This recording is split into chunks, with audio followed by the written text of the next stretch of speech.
তোর মোতাল্লিক হবে আরে থুসুকে একবার করে দে ধাক্কা দিয়ে, একবার করে দে ধাক্কা দিয়ে। আল্লাহকে দেখান, লিল্লাহে তাকবীর, নারে তাকবীর। তাহলে যত ভালো কাজ আছে তারই ভেতরে এক নম্বর কি সরকার ছিল ফখরুদ্দিন আর হলো আপনার শাহাবুদ্দিন। এই তিনজন ঈদের মাঠত নামাজ পড়ে গেছে, কিন্তু এরা তো ইমামতি করে পারেনি। সবাই তো ভাই মাপলা কোন মুখ খোলেনি। হ্যাঁ যদি কন আলহামদুলিল্লাহ। আল্লাহ শুকরিয়া করলে কি রাগ হয়?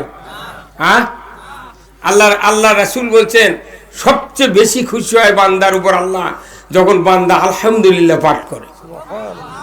আল্লাহ রাসূল বলছেন আহাব্বুল কালামে ইলাল্লাহি আরবা, চারটি কথা আল্লাহর কাছে এত প্রিয় আর আল্লাহ এত খুশি হয় চার কথার।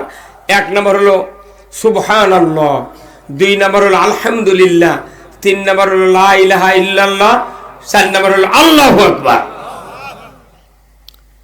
তো সেই মুনিবের দরের শুকরিয়া আদায় করলাম।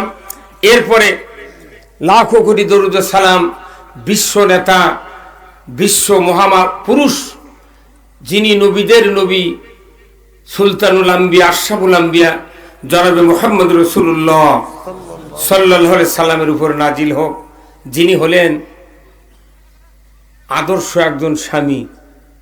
তার উপর কি ভালো স্বামী আছে? ওনার যে স্বামীগিরি করেছেন উনি আর আমাদের স্বামীগিরি আকাশ পাতাল কম ফারাক। এমনও স্বামী আছে বাংলাদেশত দিনের মধ্যে 10 বার করে স্বামী তুই কয়, বলেন দেখা। কিন্তু হযরত খাদিজা রাদিয়াল্লাহু তাআলা আনহাকে যখন উনি বিবাহ করেছেন ওনাকে কোনদিন তুমিও করনি, উনি আপনি বলেছেন, কারণ একসময় উনি মুনিব ছিলেন। সুবহানাল্লাহ। আর তার ধন সম্পদ দিয়ে পুরো বিশ্ব ইসলামের দাওয়াত দিয়েছেন, কথা ঠিক কিনা?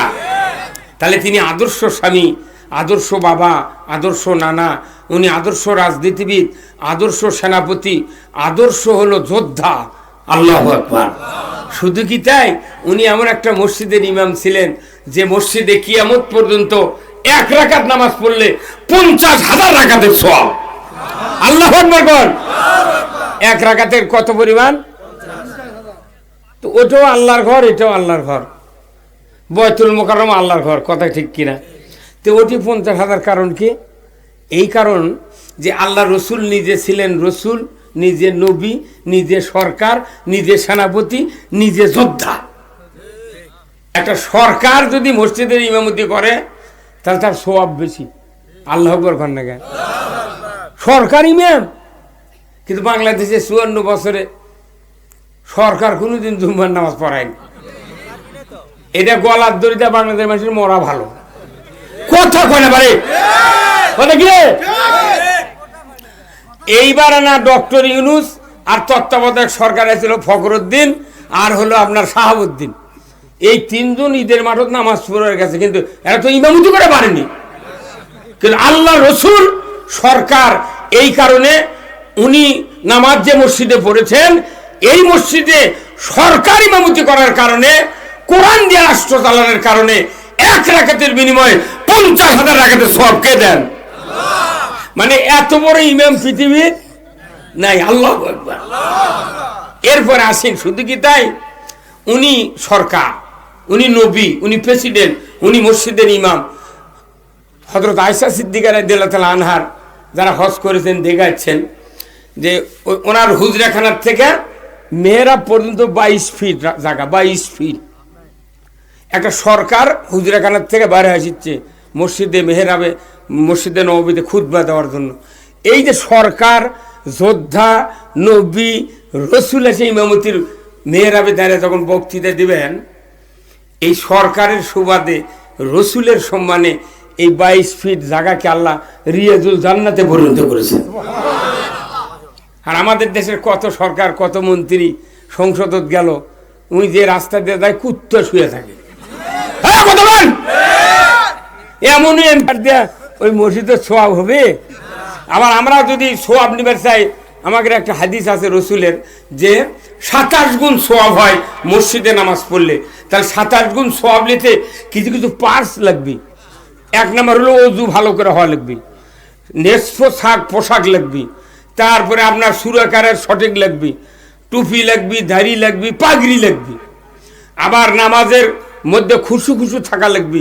এই করে যদি নামাজে এক ওয়াক্ত পড়ে পারেন তাহলে 27 গুণ সওয়াব। কিন্তু এত হলেন সব টোনটাই।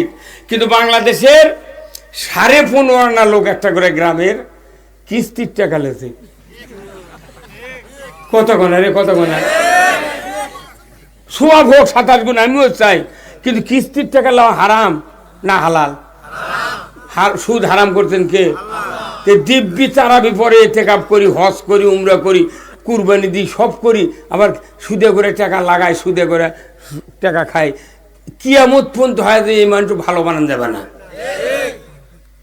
তাহলে এই লোকগুলা ইমাম সাহেব ঠিকই জুম্মার নামাজ পড়ে মোনাজাত করছে, আল্লাহ তুই গুনাহ মাফ করে দে, বাপ মা জান্নাত দে।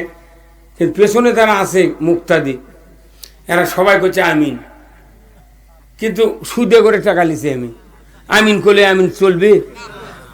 যখন রেজিস্ট্রি অফিসে জমি দলিল হয় না, দেখবেন ওই স্ট্যাম্পের উপর একটা কোর্ট ফি বসায়, কোর্ট ফি। এই কোর্ট ফি কোন ওই দলিলের আমিন করার একটা পার্স। কোর্ট ফি যদি জাল হয়, সাব রেজিস্ট্রারে এনাও সই করবে না। হ্যাঁ, কথা বল না আপনারা, সই করবে না। তুমি জাল টাকার কোর্ট ফি লাগাছো কে? জাল কে? আমাকে যেগুলো বাংলাদেশের যে পরিস্থিতি, আজকে আমরা সারা বাংলাদেশে আল্লাহর দ্বীন কায়েমের জন্য বাংলাদেশ জামাত ইসলামী দেশে চেষ্টা করছে। কারণ কি? খালি সুদ হারাম করার জন্য। সুদ হারাম না করা বলত একটা মানুষের ইমান নাই। দাড়ি টুটি জুব্বর সব আছে, কিন্তু ভেতরে মাল নাই। সেই রসুলের আরেকটি গুণ, কি গুণ? উনি হলেন তামাম পৃথিবীর সর্বশ্রেষ্ঠ একটা সফল রাষ্ট্রনায়ক, প্রেসিডেন্ট। এই কোরআন দিয়া বাংলাদেশের মতো 27টা রাষ্ট্র উনি শাসন করেছেন 10 বছর। সবাই ঠিক করলেন না কেন? রসুলের নেতৃত্ব মেনে নিতে কি অসুবিধা হচ্ছে? খবরদার, রসুল বলেছেন আমার শাসন, আমার নেতৃত্ব দ্বারা মেনে নিতে পারবে না, তাদের কোনো ইবাদত আল্লাহর দরবারে কবুল হবে না। আমরা কি রসুলের নেতৃত্ব মেনে নিতে রাজি আছি? কারা কারা দুহাত তুলে আল্লাহকে ডাকা, লিল্লাহে তাকবীর, নারায়ে তাকবীর। আল কোরআনের আলো, আল কোরআনের আলো, দুনিয়ার মুসলিম, বাংলার মুসলিম, বগুড়ার মুসলিম, শেরপুরের মুসলিম, কুসুম্বির মুসলিম, আকরামপুরের মুসলিম, লিল্লাহে তাকবীর। এতক্ষণকে পতাকালের শোভা হচ্ছে, এই কথা ঠিক কিনা? আপনাকে বাঘের মতো আওয়াজ দিতে পারেন, তাহলে আমার বক্তৃতাও বাঘের মতো হবে। জনগণ যত ঝিমাবি, তত শয়তানি সরকার কায়েম হবে। জনগণ যদি সোচ্চার হয়, যদি বলে যে আমরা এবার উলঙ্গ এমপি চাই, হজ করলে ন্যাংটা হাসা লাগবে। এই যে ভোট হচ্ছে সুযোগ এসে গেছে, তুমি নামাজ পড়ো। আজকে আগে এক দলের এক নেতা বলেছে যে আমরা আজ থেকে নির্বাচন পর্যন্ত জামাতে নামাজ পড়বো। তুই একজন জিজ্ঞাসা করছে, এক মেয়ে চল, ভোটের পরে তুই পড়বো না? আল্লাহু আকবার। ওরা তাহলে ভোটের, তাহলে এই যে আমরা যে বক্তৃতা কই, ভোটের আগে আসলে নামাজ ধরে, কথা কি আজ মিলে গেছে? এই কথা কন। এই যে কামেল পাশের লোক আমার দবিরউদ্দিন ভাই, ওই যে টুপি, ওই যে দাড়ি, কোনদিন কমিছে? আমরা 40-47 বছর বক্তৃতা করি, 40 বছর হলে ইসলামে আন্দোলন করি, আমার কিছু কমিছে? আমরা কি করছি 15 দিন রোজা কোনো কর্ম না আর বাকি? এই কি কথা, ওর মাথা কি আছে আমি বুঝে পারি না। এগুলো লোক যদি এমপি হয়, এ দেশে কোনোদিন সুখ শান্তি হবে না, হবে না। এমপি হতে হবে যোগ্য আল্লাহওয়ালা লোক, নবীর উত্তরসূরিরা। তারা যখন শাসন ক্ষমতায় যাবে, বাংলাদেশ সোনায় সোহাগা হয়ে যাবে। আমরা এই কথা বলি এই জন্যে, শুধু সাধারণ মানুষের শান্তি কায়েমের জন্যে, মুক্তির জন্যে। আমরা জেল খাটতে রাজি, মরতে রাজি, কিন্তু সাধারণ মানুষ সুখে থাক। কতক্ষণ? আপনারা কি সুখে থাকতে চান না? তাহলে সুখের বার্তা এখন আমি দেব। আসুন, আল্লাহ তাআলার দরবারে শুকরিয়া। সবার প্রতি আমার সালাম, আসসালামু আলাইকুম ওয়া রাহমাতুল্লাহি ওয়া বারাকাতুহু। কেমন আছেন আপনারা? আলহামদুলিল্লাহ। আমিও আপনাদের দোয়ায় ভালো আছি ভাই। একটু সামনে চাপেন, লোকজন আসছে তো বসা থাকে, একটু চাপে আসেন ভাই। যত নিকটে আসবেন তত কথার তাসির হবি। আজ যদি এই সমাজ কেউ না বসে, আমার কাল স্বপ্নে দেখা লাগবে রাত্রে। আগে আসেন, আগে আসেন, খুব তাড়াতাড়ি আগে আসেন। আমি আপনাদেরকে বলতে চাচ্ছি, প্রথম কথা, এই পৃথিবীতে কত হাজার মখলুকাত? সবাই বলা লাগবে কত হাজার। কবরের মধ্যে কোনো প্রশ্ন করলো না ফেরেশতা, খালি যদি বলো তো দুনিয়াত কত হাজার মখলুকাত আল্লাহ সৃষ্টি করছিল, এটাই বহু মানুষ খবর পারবে না। হ্যাঁ, তাহলে এটা মুখস্থ থাকা দরকার, কত হাজার মখলুকাত। তারই ভেতরে একটা মখলুকাত হলো আশরাফ, ভদ্র। সেই জাতির না, সেই জাতি কারা? কোন? আমরা। আমরা। আচ্ছা, এই জাতি যদি নামাজ নাও পড়ে, রোজা নাও করে, হজ নাও করে, যদি সুদে করে টাকাও লাগায়, তাও কোন আকৃতিতে বিবেকের দিক দিয়ে চলন ফেরন, হাঁটা, হাত পা গঠনগুলি দিয়ে বোঝা যায় একটা ভদ্র জাতি। ভদ্র ইন জেনারেল ভদ্র। ভদ্র দিয়ে কোনো জান্নাতে যাওয়া যাবে না, এটা একটা সাধারণ জেনারেল ডিগ্রি, এরা ভদ্র। কতক্ষণ? কিন্তু এই ভদ্র জাতি আবার যদি উৎকৃষ্ট বানাবে চান, তাহলে আপনাকে দুটা শর্ত পূরণ করতে হবে। কয়টা? দুটা। এই দুই শর্ত যদি পূরণ না হয়, ওর যদি দাড়ি 22 হাত হয়, জুব্বা যদি 44 হাত ঘের হয়, উনি যদি হজর হাসর চুমা দিয়ে গিলে খায় আসে, উৎকৃষ্ট হতে পারবে না। কতক্ষণ? কয়টা শর্ত? দুটা। আল্লাহ তাআলা কোরআনে বলছেন, ইন্নাল্লাযীনা আমানু ওয়া আমিলুস সালিহাতি উলাইকা হুম খায়রুল বারিয়া। আল্লাহ বলছেন যে এই ভদ্র জাতিকে আমি উৎকৃষ্ট করতে চাই। কি দিয়া? দুটা শর্ত মানলে তারা উৎকৃষ্ট। এক নম্বর হলো ঈমান, দুই নম্বর হলো আমলে সলে, ভালো কাজ। ঈমান থাকতে হবে, ভালো কাজ করতে হবে। কিন্তু বাংলাদেশের মানুষের কালেমা পড়ে ঈমান আছে, কিন্তু ভালো কাজ করবে চায় না। এখন এই ভালো কাজ, সরকারও যদি ভালো কাজ না করে, ঈমান যদি না এনে ভালো কাজ না করে, এই সরকারও উৎকৃষ্ট হতে পারল না। এমনি শোনা যাবে তাহাজ্জুদ পড়ছে, কোরআন পড়ছে, তারপর বসিলে মাছ মারে, কিন্তু তাহলে এত মুন্সিক মারলু কে? এই কথা বলে গা। তাহলে ভালো কাজ করা লাগবে আর ঈমান আনা লাগবে। কার ওয়াদা? আল্লাহর ওয়াদা যে তুমি এই দুটো শর্ত পূরণ করবে, তুমি উৎকৃষ্ট। সুবহানাল্লাহ। আমরা কি এই দুটো শর্ত পূরণ করতে পারবো? এই দুই শর্তের ভালো কাজ যেটা, তারই এক নাম্বার ভালো কাজ হলো দেশে আল্লাহর আইন চালু করার কাজ করা। যত ভাই দেশে আল্লাহর আইন চালু করা, আশরাফুল মখলুকাত, উৎকৃষ্ট মানুষের কাজ হলো এক নাম্বার, তোমাকে আমার আইন কায়েম করতে হবে। এ ব্যাপারে কি আপনারা একমত? কারা কারা দুহাত তুলে আল্লাহকে দেখান, লিল্লাহি তাকবীর, নারে তাকবীর। তাহলে যত ভালো কাজ আছে তারই ভেতরে এক নাম্বার কি? আল্লাহর জমিনে যত নেক আমল আছে, যত ভালো কাজ আছে, এই কাজের এক নাম্বার কাজ হলো আল্লাহর আইন জমিনে কায়েম করা। এখন আপনি মনে করেন নামাজও ভালো কাম নয় ভাই, কোন নামাজ ভালো কাজ, কিন্তু নামাজ যদি আপনি না পড়েন, আপনি কবিরা গুনাহ হলো। আপনি ওই 1 হপ্তাহ জাহান্নাম খাটবেন, 2 কোটি 88 লক্ষ বছর। আমি নামাজ পড়িনি, আমি হাজত খাটবো, যোজক খাটবো, আমার স্ত্রী আছে, দায়ভার নাই। কিন্তু আপনি ঈমান আনার পর উৎকৃষ্ট হয় যদি আল্লাহর দিন কায়েমের কাজ সমাজে না করেন, তাহলে পুরো জাতি ক্ষতিগ্রস্ত। তাহলে আমরা আল্লাহর আইনের বিপক্ষে যদি যাই, তাহলে আমরা দেখতেছি আমরা খালি বিপক্ষে যাই বললাম না, বরঞ্চ জাতির একটা সাংঘাতিক ক্ষতি করলাম। হ্যাঁ, বাপে যদি বেটার ক্ষতি করে, ওই 10 বছর কথা কয় না বাপের সাথে, তুই করলুকে। আর জাতি ধরিসাত হচ্ছে, আমরা খালি চোখ মেলে দেখিচ্ছি। আর আমাকে করছে, বা তোমরা আসো, দেখা দেখ আল্লাহ আছি, বা মরেক তোরা গুলি খা ফাঁসি হয়, আর আমরা আছি বা। কিয়ামতের দিন আল্লাহ কবি ওয়ামতাজুল ইয়াউমা আইয়ুহাল মুজলিমুন, যারা অপরাধী তারা আলাদা হয়ে দাও নেককারের কাছ থেকে। সবচেয়ে বড় নেকির কাজ রাসূল সাহাবাদেরকে নিয়ে করেছেন, যুদ্ধ করে ইসলাম বিজয় করা।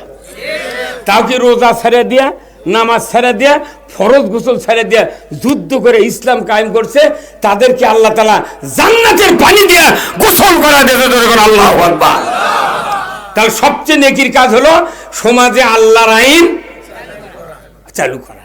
এখন আসেন, এই নেক আমল আমরা করি, বলেন তো মাদ্দা কি? দাড়ি রাখা সুন্নত। আচ্ছা, আজ কি বার গেল? গতকালকে নামাজ পড়েনি ইমামরা? প্রত্যেকটা মসজিদের ইমামের মুখত দাড়ি ছিল, টুপি, পাগড়ি, জুব্বা, সেই মোশান। আগামী শুক্রবার এই ইমাম দাড়ি কামে টুপি খুলেতে পাগড়ি বাড়িতে যদি ওই মেয়েরা দাঁড়িয়ে খেলে সালাম দেয়, ওই মসজিদত আওয়ামী লীগ, বিএনপি, জাতীয় পার্টি, জাসর, সুদারু, মদারু, তবলিগ, জামাত, চোর, ডাকাত, যত বেনামাজি শুক্রবারে যায়, ওই হুজুরের দাড়ি কামান, টুপি খোলা, পাগড়ি খোলা দেখে 1 সেকেন্ডের মধ্যে তামাম মুক্তা দিয়ে এক হয়ে যাবে। 1 সেকেন্ডে দেখা মাত্রই এক। তখন বলবে, এই হুজুর, গত শুক্রবারে দাড়ি দেখলো, টুপি দেখলো, তুমি এগুলো কুন্ডি ছুঁয়েছ? তোর মোতাল্লিক হবে, আরে থুসুকে একবার করে দে ধাক্কা দিয়ে, একবার করে দে ধাক্কা দিয়ে। আশ্চর্য কথা, সুন্নত কাম আছে তার জন্য কি রাগ, গোষ্ঠী শুদ্ধ কথা কন। সুন্নতের জন্য কি শক্তি আপনার বাড়িতে? তুই কামালুকে, তুই টুপি খুললুকে, তুই জুব্বা থুয়ে লুকে। আল্লাহ দেখেন, এই সুন্নত হচ্ছে নবীর, আর আল্লাহ একটা ফরজ আমাদের জন্য নাযিল করছে যে এটা করা ফরজ। সেটা কি? আল্লাহ বলছেন, ফামাইয়াকফুর বিত-তাগুত ওয়া ইউমিন বিল্লাহ। আমার আল্লাহ বলছেন, বান্দা তুমি যদি ঈমান আনতে চাও তাহলে শর্ত পূরণ করতে হবে একটা। কয়টা? উৎকৃষ্টর কয়টা? 2টা। আর এই কালমা পড়লে শর্ত কয়টা? একটা। আল্লাহ বলছেন, বান্দা তুমি যদি কলেমা পড়তে চাও, ঈমান আনতে চাও, আগে তুমি শর্ত পূরণ করবে। সেই শর্তটা হলো পূরণ করা ফরজ। সেই শর্ত হলো তাগুতকে প্রত্যাখ্যান করতে হবে। তাগুত বাদ দিয়ে আমরা যদি কালেমা পড়ি, ওই কালেমা পড়াই হলো 1 নাম্বার পড়া। কিন্তু তাগুত পকেটের থতে, কলজার থতে, ক্যানভাসের থতে, নির্বাচনের থতে, ব্যবসা বাণিজ্য সব জায়গায় তাগুত বসে থিয়ে ওই জুম্মাতে করছে আল্লাহু আকবার, 4 বার করে উমরা করছে, 12 বার করে হজ করছে, এসে গপ্প দিচ্ছে, 4 বার চুমা দিচ্ছে বা আল্লাহ করে। তখন ফেরেশতা আল্লাহ জিবরাইল কয়, এর মাথা ঠিক নেই, গাঁদা খাতে। ই গাঁদা খাতে? তাগুত লালন করে। তুই না হজ করে যাওয়ার সময় কলু, ইন্নাল হামদা ওয়ান নিয়ামাতা লাকা ওয়াল মুলক লা শারীকা লাক। দুনিয়ার যে সবচেয়ে বড় নিয়ামত হলো আল্লাহ তোমার রাজত্ব। ধরে আল্লাহু আকবার। আল্লাহ রাজত্ব কায়েমের কথা আরবিতে বলে বলে এই হাজি কাম্বতে শুরু করে প্লেন দিয়ে জেদ্দাত নামিছে, ছাপা মারাত গেছে, তোয়াফ করছে, ইটি গেছে, আরাফাত গেছে, একই বক্তব্য, ইন্নাল হামদা ওয়ান নিয়ামাতা লাকা ওয়াল মুলক। সমস্ত প্রশংসা তোমার, আর রাজত্ব হলো সবচেয়ে বড় তোমার নিয়ামত। এটা বলে আসে ওই রাজত্ব কায়েম করেছে মানুষের। এই কতক্ষণ না এই বাংলাদেশে 54 বছরে মানুষের আইন ছাড়া কোন আইন কায়েম হয় নাই। 24 বছর পাকিস্তান মানুষের আইন ছাড়া কোন আইন কায়েম হয় নাই। 190 বছর ব্রিটিশ শাসন করেছে, মানুষের আইন ছাড়া আল্লাহর আইন কায়েম হয় নাই। 350 বছর। আমার দাদা মরছে 109 বছর বয়সে, আমার আব্বা মরছে 103 বছর বয়সে, আর আমার বয়স এখন 67। হিসাব করে দেখছি 275। এই 275 মানে কি 3 পুরুষ চলে গেছে। 3 পুরুষের পর জামাত ইসলামী তখন করছে মানে আল্লাহর আইন চাই, তখন কিছু কিছু নেতারা করছে এরা আবার কিসের আইন চায়? আরে আল্লাহর আইন, আল্লাহ তোকে আইন দে। এই যে হাত, এই আঙ্গুল কোন আল্লাহর আইন মানে? আপনি ইচ্ছা করলে হাত উল্টো মুখে ভাত তুলতে পারবেন না। এক কয়েক তুই সিধা মুখে ভাত ধরে দেবো। তে আঙ্গুল কার আইন মানিচ্ছে? আচ্ছা চোখ কার আইন মানিচ্ছে? চোখ ওই যে বলে তুই দেখবো, বান্দাক দেখাবো। এই চোখ কোনদিন খেপে কথা না, আমি এত দেখে পাচ্ছি আমি চোখ মেতাম কি কথা।